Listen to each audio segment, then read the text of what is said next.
programming as the bigger players do. But Evan, I think what I found surprising is everybody represented on this panel who's a programmer basically produces programming for Fast in a way that most of the big players don't. They're recycling programming from, basically the waste bin. Old back episodes of, as I think Chris or Cameron always likes to refer to Bob Ross, or was you, Bob Ross, or Cake Boss or whatever it is. But you guys in a lifestyle brand and Gusto and all the taste trusted media groups and Chicken Soup for the Soul and Crackle produce a tremendous amount of original programming for the ecosystem. Do you think that's table stakes, first of all, and A, for a niche brand, or increasingly for Fast, and then B, do you think it's really necessary for a niche brand to punch through to be able to understand how to economically and efficiently produce original content at scale? Yeah, going forward, it's definitely necessary. I mean, we have benefited in ways large and small from not just making stuff, but making good stuff. Tastemade won an Emmy last year in a category that included the Food Network and Netflix and every other major competitor you can imagine. Our show Struggle Meals won. This is becoming, in its next phase here, a kind of battle of brands. There is a reason that this year the channels that have been launched are no longer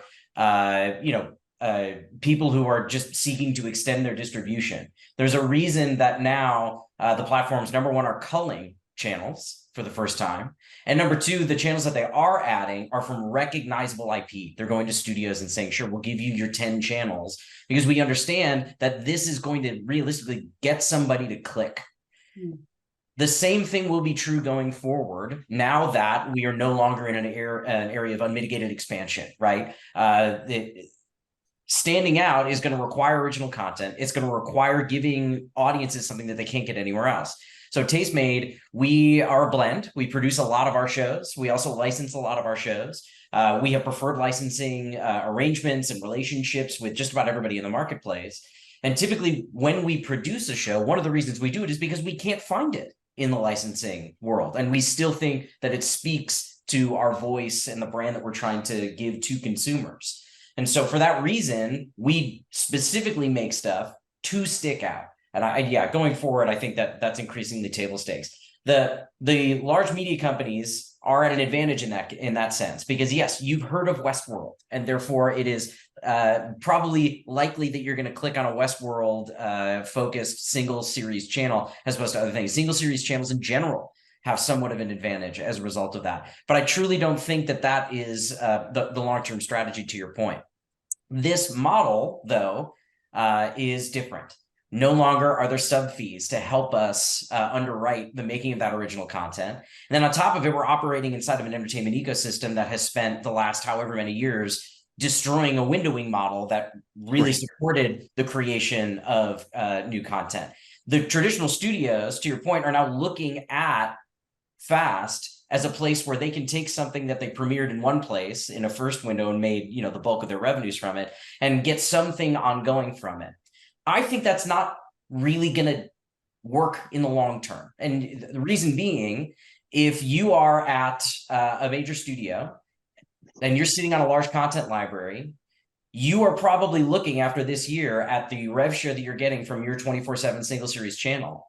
And all it's going to take is for the distribution teams at these studios to raise their hand and saying, you're exposing my content for not very much money. Yeah, nickels. If you were to take it back off, I could go make one deal that would take you your next 3 years instead of exposing it like it is. That could be coming. Yeah, and Philippe, so you're in charge of revenue there, and what Evan said about the model is interesting. There's not this, subscriber fee, lever to pull from a revenue standpoint to help your model make sense.